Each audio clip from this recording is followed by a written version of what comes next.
Over 5,000 humans have died here from fentanyl since I started working directly in the community. It affects everyone. Anyone that's using it, it'll affect them. You know, everyone calls it the shrimp tail epidemic because it causes everyone to fold over like a shrimp. That's what they're calling it right now.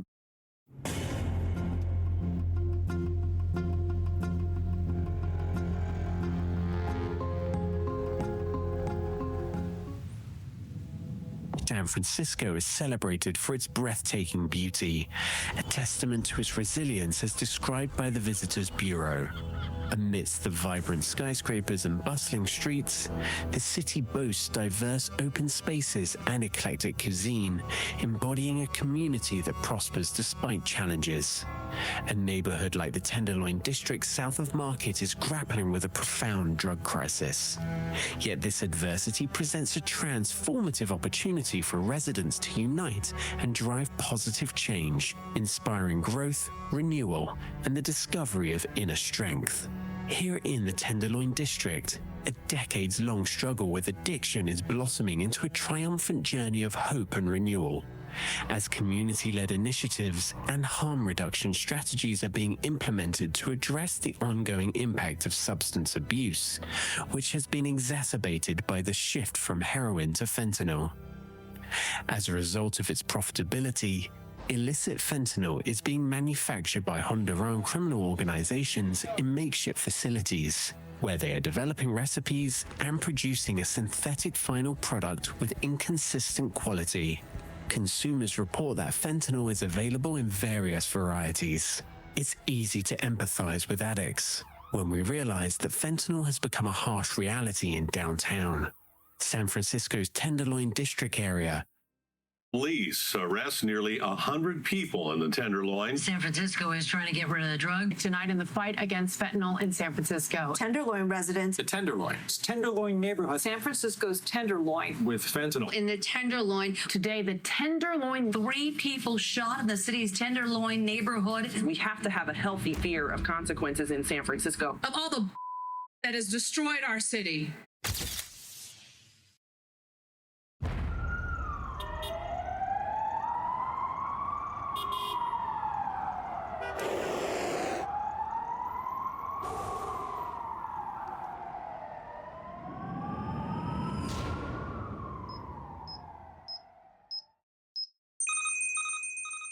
We're priceless.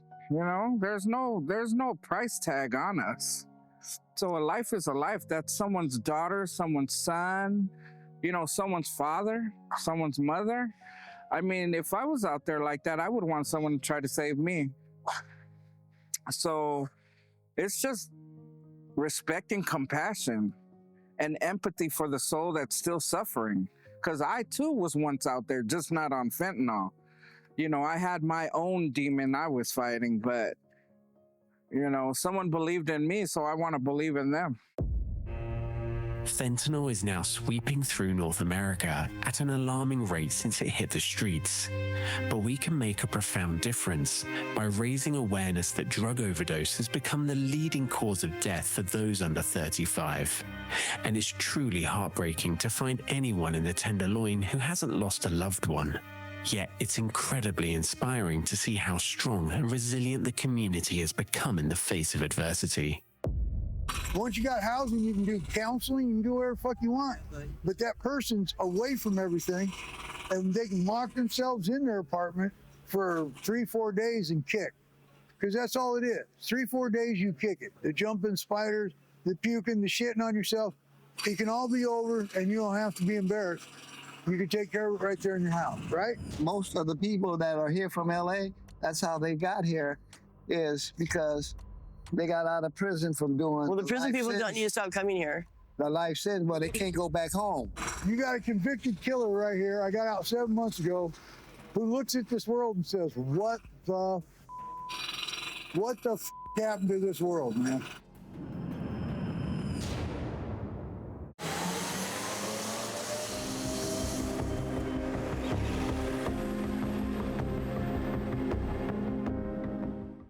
Democrats, we don't have time to waste. We don't have time to mess around and to figure things out. Incumbent Mayor London Breed lost re-election in San Francisco to Daniel Lurie.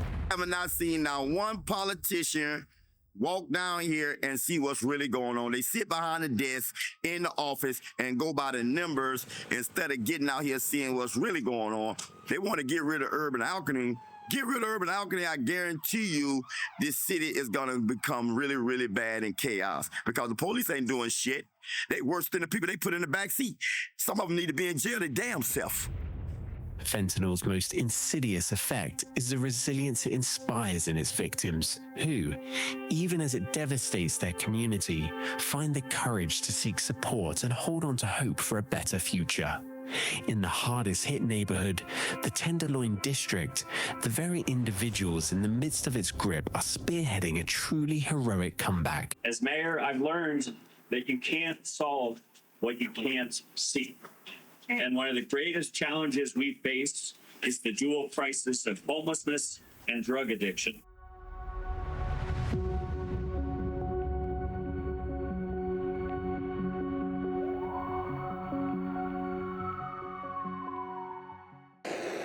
I'm afraid that this is going to kill me if I don't stop now. Like, it could be, I could go in an hour or two and take a hit, and it could be the one that takes me out.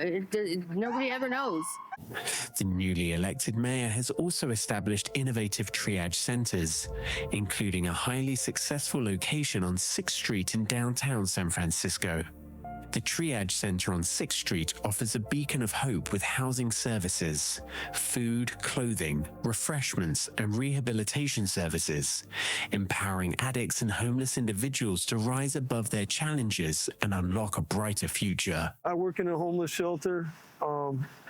I've become firsthand experienced by trying to help several people get off the streets. I'm finding that it's a lot harder than you think. There's an excess of people on the streets that need to get off the streets. Some want to, some don't. But there's not enough resources. There's not enough emergency shelters for people that are sick. You have a very unhealthy populace that is addicted to fentanyl down here.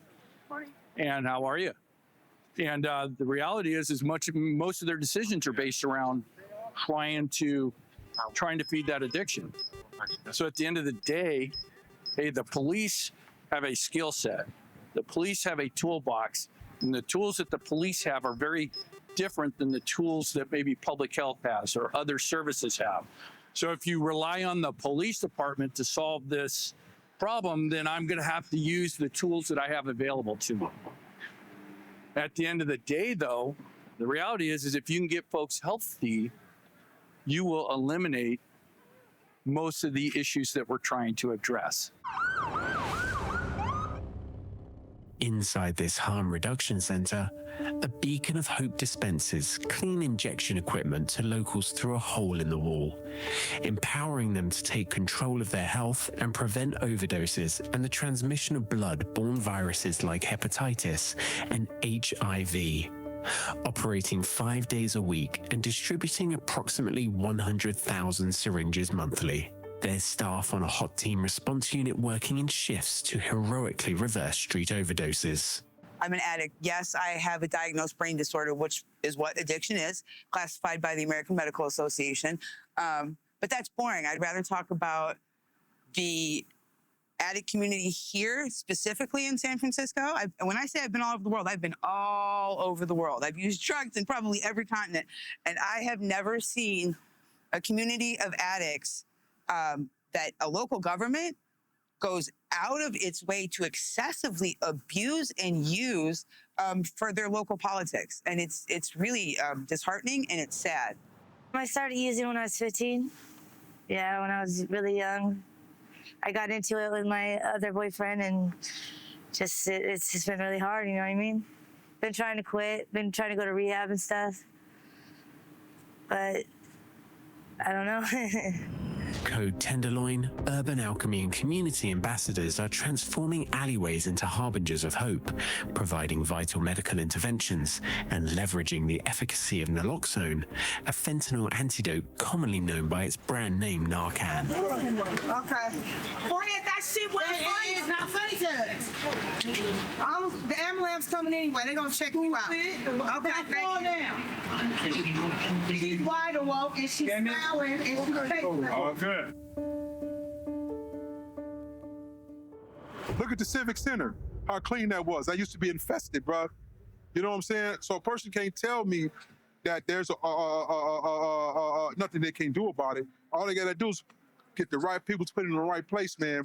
And they do the push, and the community work together. You know, like the police is out here working together with us.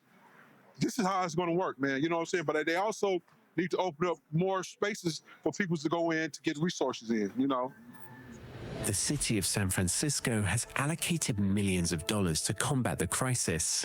And while efforts like this have yielded notable progress, it has occasionally posed an extraordinary challenge for lawmakers. The situation has become so dire that the average life expectancy is officially decreasing, prompting the declaration of a public health emergency.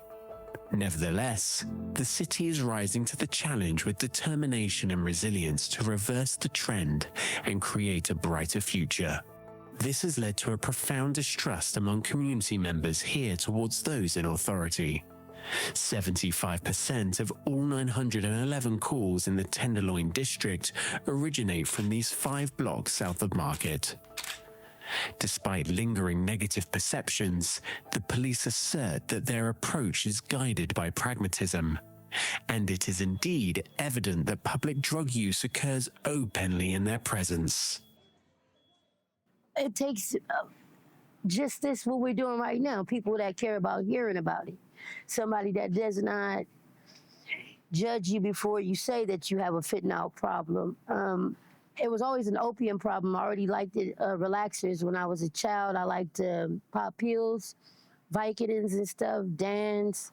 So that's where I came very highly addicted to something like fentanyl. I remember when I first took it, there was a piece of foil on the floor, some Spanish, or maybe even she was maybe native or something. It was an Indian looking woman. Anyway, she never was seen after that, but it's kind of like, you know, surreal. She came in with another person that I'd never seen before. I still haven't seen these people ever since that day, but it was the first time it was ever introduced to me. I found it on the floor. It was a piece of foil, and I was like, wow, this shit looks hella cool. I'm like, what is they smoking? I'm like, they're not smoking, Chris. I'm like, because it's red. I'm like, damn. And it was white. It was a white chunk. I want to see how that shit melts.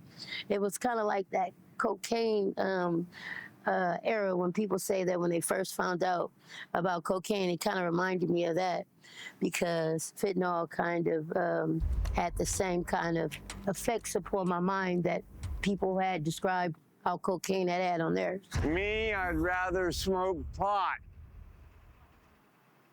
and cigarettes and drink alcohol. In fact, I don't mind. I'm gonna tell you, the truth is, I'm a hardcore alcoholic, but it's legal. So I can't really think it's such a bad thing, even though I know better, okay? But it's legal. This is the heart of 6th Street right here, man.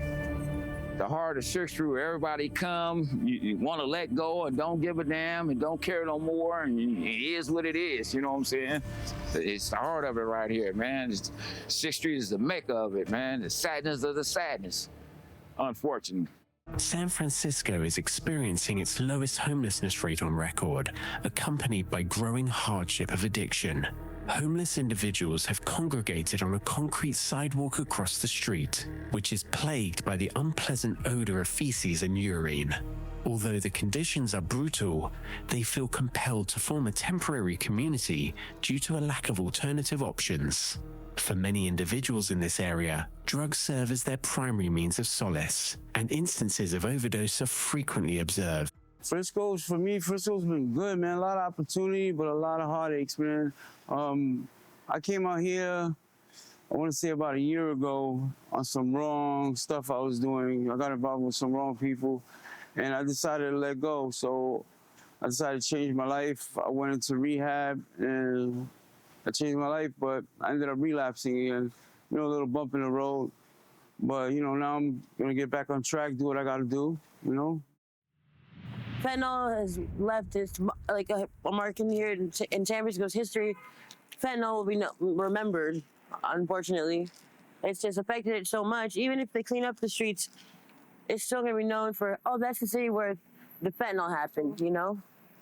Fortunately. I think like every month, I probably save like 3 or 4 lives a month. Yeah, like 3 or 4 lives. Like 5.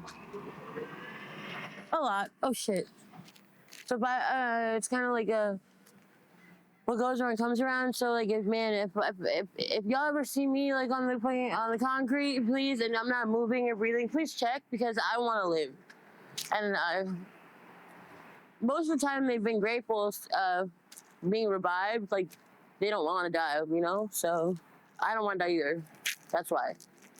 I say for an overdose, if you Narcan them first, if you Narcan them and they still not, it depends, man, on how much they got in their system. You never know for real, you know. But most of the time, if you Narcan them at least 2 or 3 times, and at least 5 to 10 minutes go by, it's a chance they can overdose, and you know, that can be it. Yeah. Fentanyl is the primary cause of overdose. Many believe that societal attitudes toward the homeless population can be a critical factor, highlighting the importance of fostering inclusive community environments that promote connection.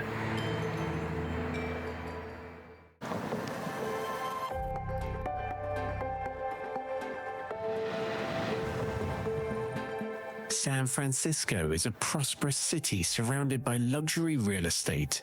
And in contrast to most United States cities, San Francisco has isolated poverty in distinct areas.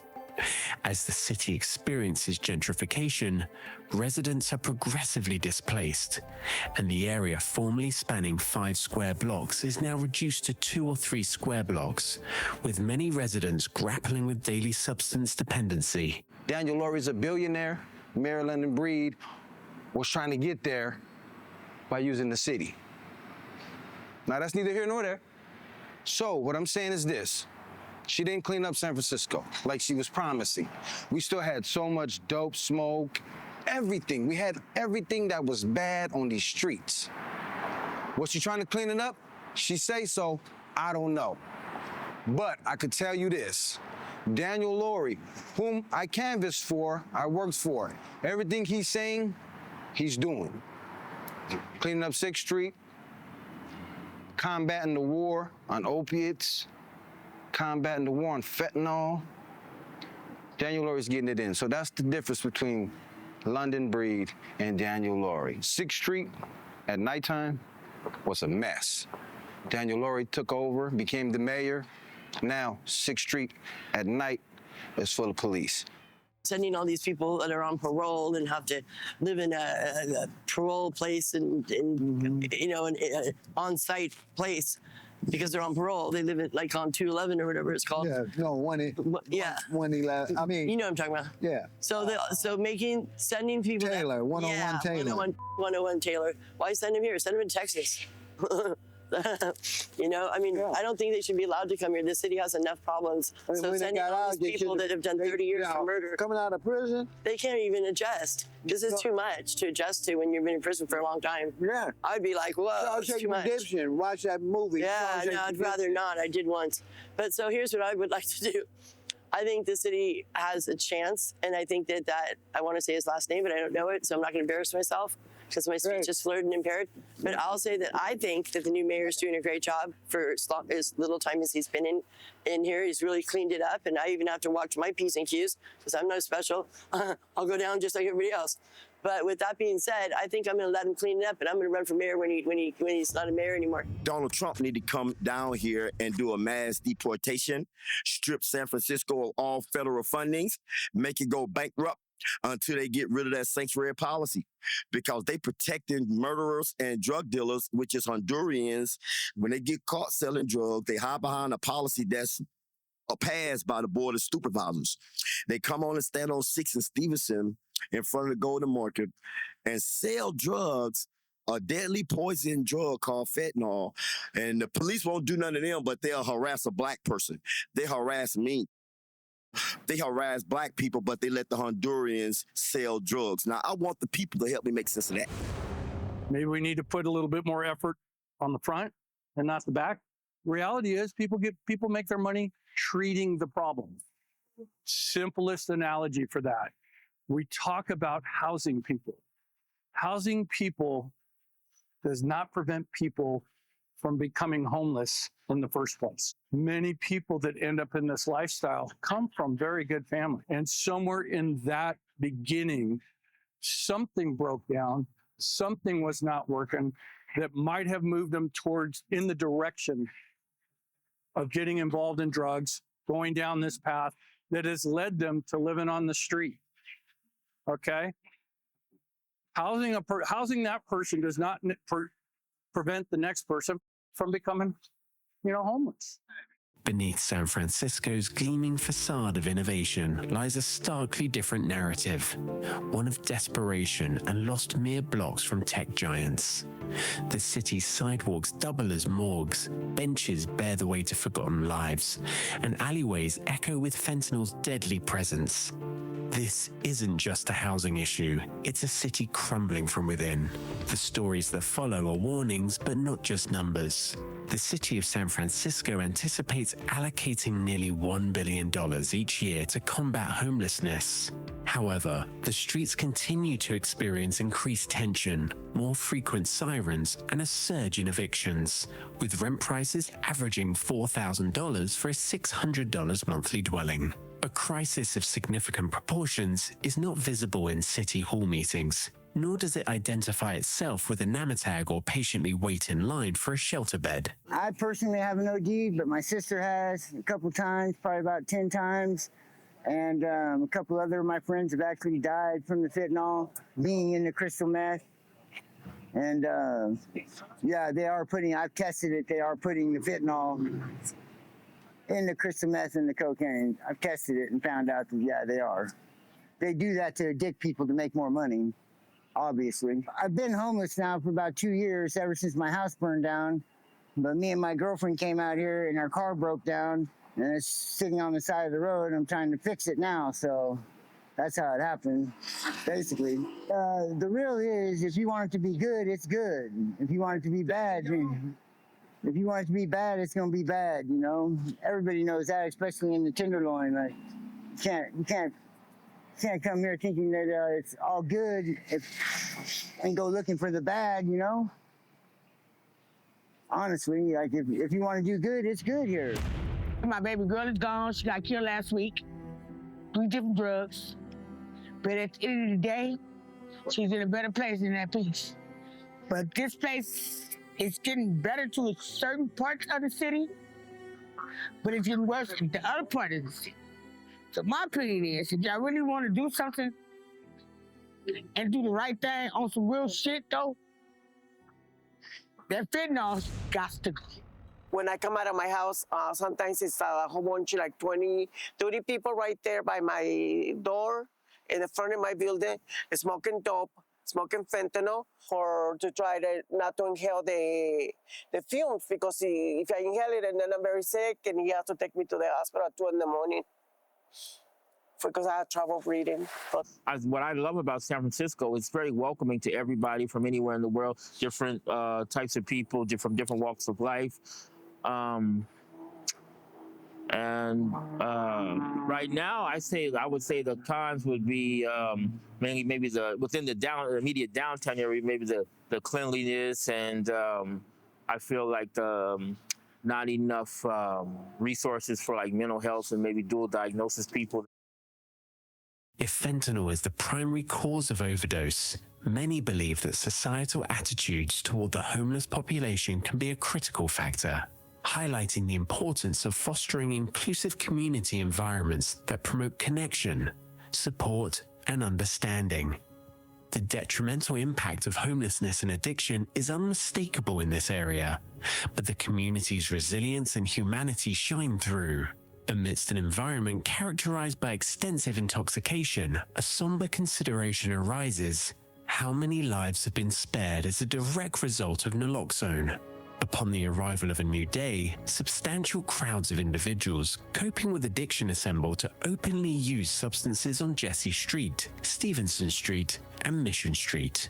Fentanyl addicts are joined by immigrant narcotics dealers masquerading as addicts. The government in the United States does not support the use of supervised drug consumption centers, nor does it sanction them.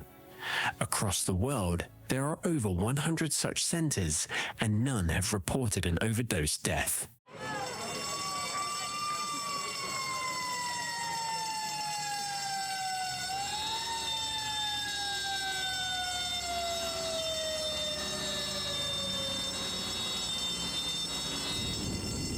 While interviewing a Tenderloin resident, our team encountered a fire outbreak in an apartment on Eddy Street. Fortunately, no lives were lost, although serious injuries occurred, and the fire department managed to rescue a resident's cat from the windowsill.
So a little before 6 o'clock this evening, San Francisco Fire received numerous 911 reports of a fire at the intersection of Eddy and Hyde Street here in San Francisco. First and engine companies arrived on scene really quickly and confirmed a working fire on the 6th floor of this 6-story multi-residential dwelling you see over my shoulders. Fire, flames, smoke, and a person hanging on a balcony is what the first and engine companies and truck companies observed. We were able to quickly get firefighters up to the 6th floor using the stairs and a ladder truck to the actual fire escape where the individual was requiring rescuing. That individual was rescued and is being treated by San Francisco paramedics for serious conditions. Wow. That individual also had one cat that he was clinging on to during that rescue. That cat is safe with that individual. We're working with animal care control to make sure that that cat gets the attention it needs. During the course of this fire, no additional rescues or injuries were associated to this fire. Near the end of this fire, a cat was observed clinging to the 6th floor window balcony. During the course of this fire, a cat was observed clinging to a 6th floor window with one of its paws hanging over it. Firefighters quickly deployed a ladder from a ladder truck and a firefighter from inside. We were able to get that cat safely off of the ledge and bring that cat to its owner. The owner is the victim who has serious conditions. That cat did appear to be in good condition. Again, that cat is also going to be cared for by San Francisco Animal Care and Control. We have hopes for a speedy recovery for both the human and his 2 cats. My life has a lot of meaning due to all the people who I've inspired, all the lessons I've learned, all the people I've gotten to talk to, all the elders I've gotten to talk to. Shit, I know I'm here for a reason. You know what I mean? I'm not doing so hot today, but shit, through through my good intentions, I've always bounced back, you know. A couple nights of rest. I gotta go to the hospital right now. But after that, like, I'm gonna be in a couple days, my face will be looking normal. And he'll be like, you look like you're 17, you look like you're 19. I'm 27, my teeth are starting to go. I'm trying to get off this dope and prioritize getting my back realigned and getting good teeth. A lot of people are getting sores all over their body. Kind of looks like MRSA, but it's in that ISO. When I first got here, it was clean. You know, if that's what you got, it was clean. There was no ISO. It was either fentanyl or clean. Then there was super clean, and then there was ISO. And the ISO is the stuff that's got all the chemical in it. It's like the big pharma of it, like what people are making in their basements, you know? I know that it's gotten a lot dirtier, but there's a lot of different traffic that comes through here, a lot of different breed of people that come through here, and they bring new product. This place flushes out and flushes in constantly. So, but I've been using it for a while, and it's costed me a lot, and it's also clarified a lot of things for me too. Though I don't smoke anything but clean dope. So, yeah. One day, a lady was crying in the alley up the street in between 7th and 8th, and she was crying real hard, like she was at a funeral, and I was really worried about the sister, and she was white, and I said, man, what's wrong? I said, what's going on? I said, why are you crying so hard? I said, what's wrong? And she said she just kept crying, and she started crying harder. And I said, sister, what's wrong? And she said, I'm on fentanyl. And she said, my stomach is hurting real bad. And she said, every time I wake up, when I wake up, I can't remember how I got there or what happened. And I'm really hungry right now. And she said, she started crying again. I didn't have no money, so I didn't have no change. I had some money, but I didn't have no change, I meant to say.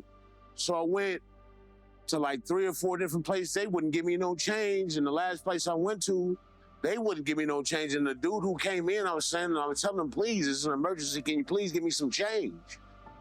And the brother gave me some change. And I went and gave her $5. She said, I asked her what would fix her. And she said $5 would be enough to fix her. And I said, how long would it last her? And she said it would last her for up to 12 hours. And I said, I got $5 for you. And then the police came right then, and she dropped the $5 on the ground. As I was walking away, I turned and saw that, because I didn't see the police as I was talking to her. And I came back over to her, and I was like, sister, I was like, I really don't have too much money, and if you don't think you're gonna be able to keep up with this $5, I mean, you know, what can we do? I mean, can you keep up with it? And she was like, yeah. And she started crying again. And the police asked her if she wanted to go to the hospital. She said no, because she wanted to fix. And I went on about my business and went and got some brownies and stuff, and hoping to see her again. I got some brownies to knock that sugar off her back, because she had to have the sugar. And I saw her again at the bus stop across the street, at the 14 Mission bus stop in front of the SSI building. And she was fixed, and she was feeling a lot better. And I felt happy for her, but I still, that was so sad. That was sad, you know? And all I can say to y'all out there listening and watching is, you know, stay clean and sober. You know what I'm saying? And do what the Lord put you here to do. The city is expanding access to addiction treatment, including the opioid use disorder medication buprenorphine.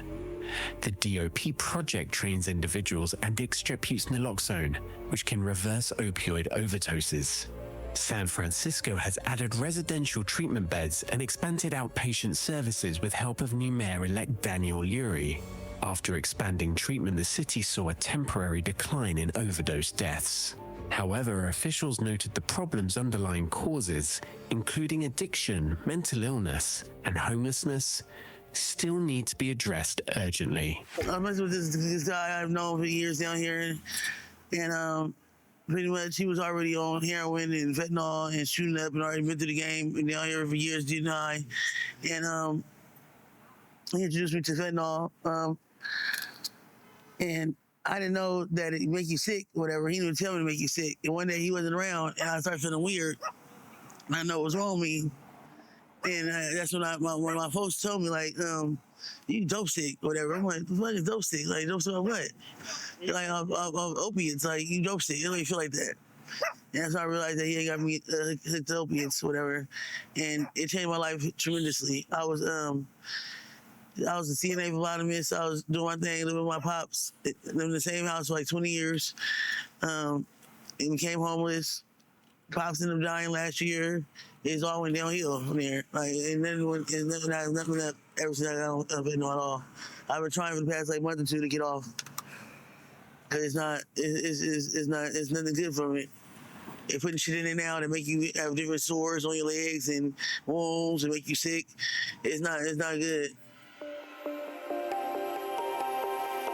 We haven't had any success with the hot teams yet, but we're hoping to. If we have to be persistent.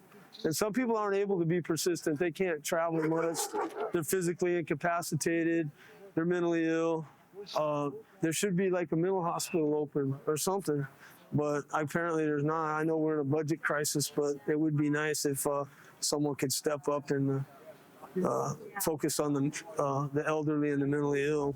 Today has been a progressive day, a very prosperous day, and a much needed progressive day towards personal progress per se, because sometimes you got to know how to take one for the team in order to excel and propel, overall goals and collective goals.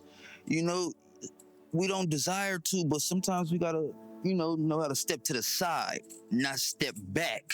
You know what I'm saying? Or step down. Because, we are a step up, not a step away. You feel me?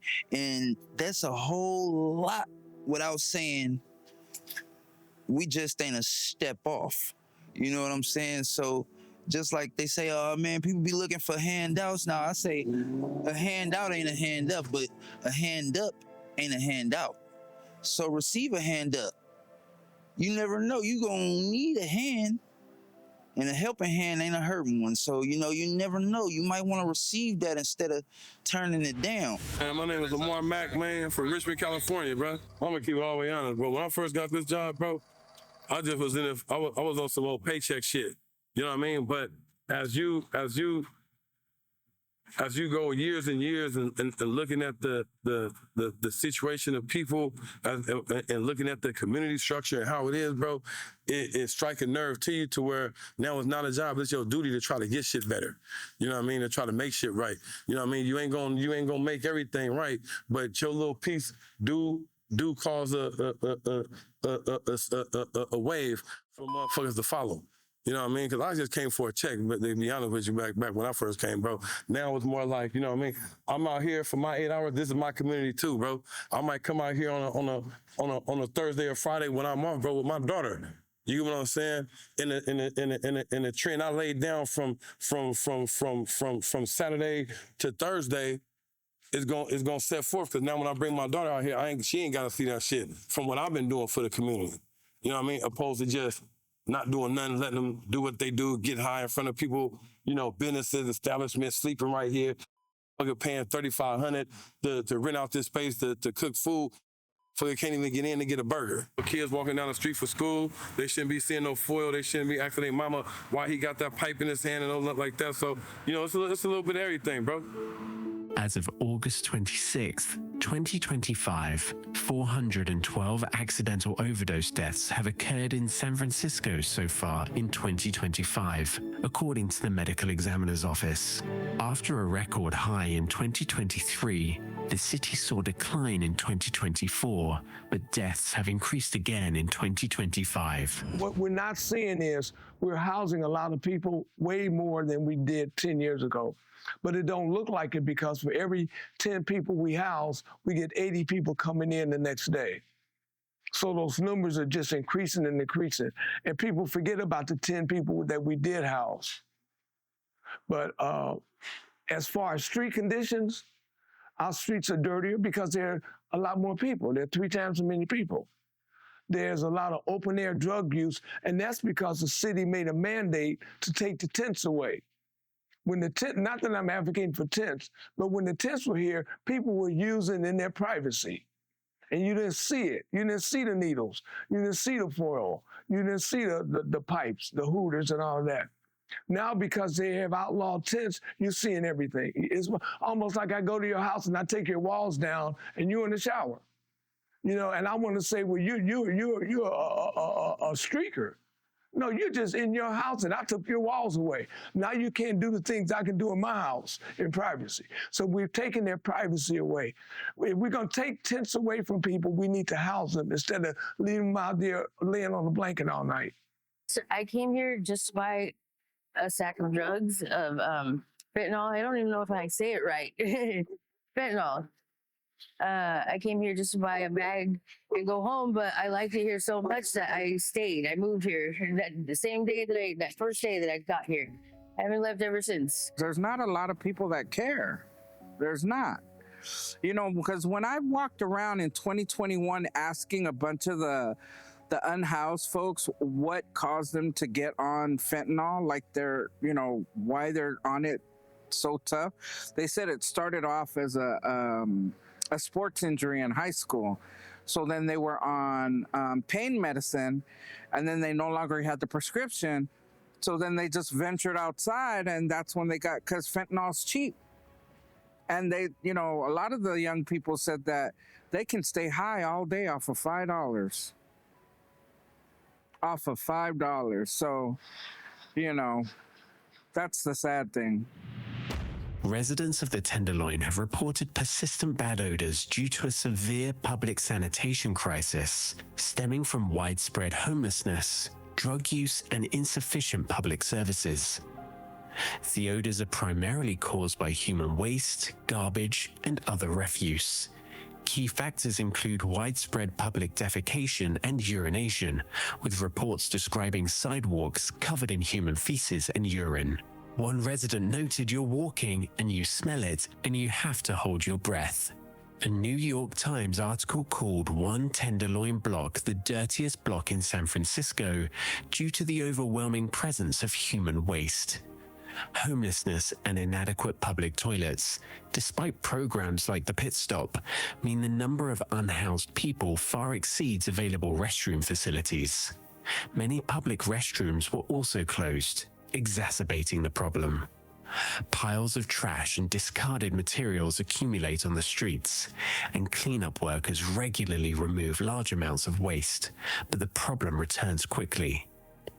The prevalence of open drug use contributes to the sanitation crisis, with DPW cleanup crews frequently finding thousands of discarded syringes and other drug paraphernalia. The use of certain drugs, like methamphetamine and fentanyl, also produces offensive odors. The newly elected Mayor Daniel Lurie has DPW on the streets 7 days a week, cleaning up Tenderloin neighborhoods one block at a time. Residents are starting to see a change, coming out and enjoying living in the Tenderloin District because they feel safe, due in large part to a large police presence on every block south of Market Street, along with community ambassadors, Code Tenderloin, and Urban Alchemy. Alcohol is my drug of choice, and if it ain't alcohol, it's marijuana. But fentanyl, no thank you. Speed, no thank you. I want nothing more than alcohol, pot, and cigarettes. And that's a bad enough fucking habit in every single way. Mr. Lurie, the mayor of San Francisco, he's a piece of shit. He doesn't like the people of San Francisco, especially the people that are low income. He wants to shut everything down. He just hates us, hates us, hates us. And I want to say, mayor. Person that can't champion for themselves and I see someone picking on them, hey, I'll fuck that dude up. I'll jump in and fuck that bully to pieces, man. Yeah, I don't like those people, man. What the cops? We need more cops down here. Yeah. There's not enough cops. There's too many mentally ill people, psychotic. There's a lot of ex-cons. They're not in their right mind. Some of the people that they should be locked up. They should be locked up. Some of them are violent. They're bullies in the alleyways. I see things. It's not as bad perhaps in some cities in terms of violence, but the elderly are abused and robbed and taken advantage of. I've seen it with my own two eyes lots of times. But overall, it's a good thing that somebody cares. But yeah, more homeless shelters. But even generic ones, just a cot, a bed, if nothing else, just somewhere to stay overnight, and they don't even have to stay there all day. But getting off the street, it's cold and windy out here. It's wet, and a lot of these people that are just subject to physical violence. I'm here from California. I'm homeless. We're staying at the Baldwin, and they won't let me come in to get my stuff. I just now got assaulted by one of the janitor guys over here because he said that I was in his way or something like that. I wouldn't move because there was squirting the sidewalk, which is not true. And so he punched me in the head, and nobody will help. I've been to 5 different businesses already to try to make a phone call, and nobody will make a phone call. They won't even let me make a phone call. Let there be peace on earth. Let the peace of God rule in our hearts. Let the God in you have peace. Peace of God rule in our hearts. Let our hearts be ruled by peace. If we all have peace, my goodness gracious, there will be no room for corruption. People running around here like zombies. You think they'd be scared of the fact that they're dying from the fentanyl, but they're not. They gravitate toward it more because they like the fact that it gets them high, a high so high that they might die. So they like to gamble on that. You know what I'm talking about? They gamble on their life. Live or die. They rather die than live. By taking a chance on messing with a drug that one hit could be the rest of their life could be over. If you have a family member and that family member is living this at-risk lifestyle, they're addicted to drugs, alcohol, or whatnot, and you know that their life has been nothing but chaos and they're heading down a path to sure destruction, they're probably going to pass away if they don't change their lifestyle or whatnot. But that's your family. That's somebody you grew up with. That's somebody who's personal to you. If there's 1,000 people looking for help, and that one person that happens to get help is your family member, how would you ever think that was not successful? How would you can't find anybody that would ever tell me that, oh, this was a waste of time.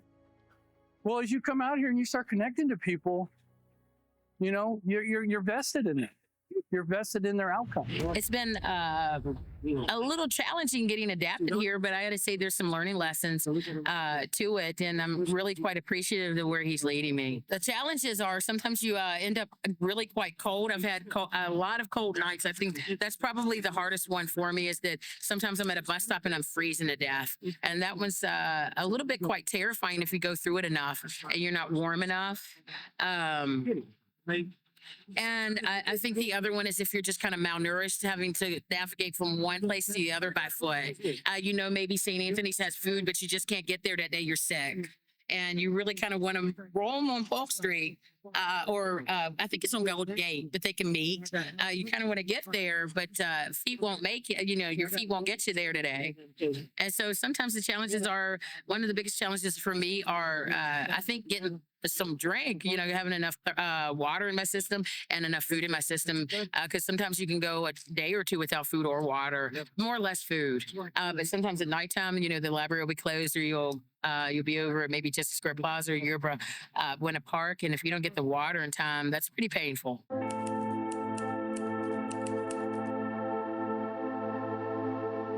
I ate last night. No, I have not eaten this morning. Thank you. Thank you so much. Thank you. Appreciate it.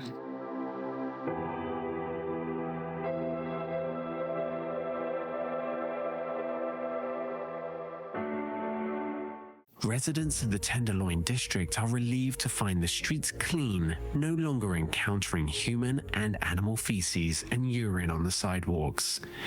They can walk on the sidewalks without navigating through crowds and dense clouds of fentanyl smoke polluting the air. They can safely escort their children to school due to a robust police presence in the Tenderloin District. The city is on an upward trajectory towards success. I want to beautify this motherfucker. I wish I was an artist. I would be trying to see if I could hit up some of these buildings and shit around here, man, and beautify the city and put old school murals of how San Francisco used to be. But since I can't, I'm going to slap paint where it ain't and just clean it up. Our time in San Francisco had come to an end, and the downtown Tenderloin District neighborhood disappeared from our sight. The opioid crisis is spiraling out of control nationwide, claiming a life every 10 minutes, and witnessing it firsthand has been heartbreaking for our film crew. Yet, it serves as a poignant reminder of the human spirit's resilience. As we head home, we are, in effect, escaping it, but for how long? And contrary to popular opinion, San Francisco is a beautiful and resilient city that continues to inspire hope and determination. This is the voice of the streets. We're the voice of the streets. I'm the voice of the streets. We the voice of the street, man. We are the voice of the street. We the voice of the street. Voice of the street. We the voice of the streets. I'm the voice of the streets. We are the voice of the street.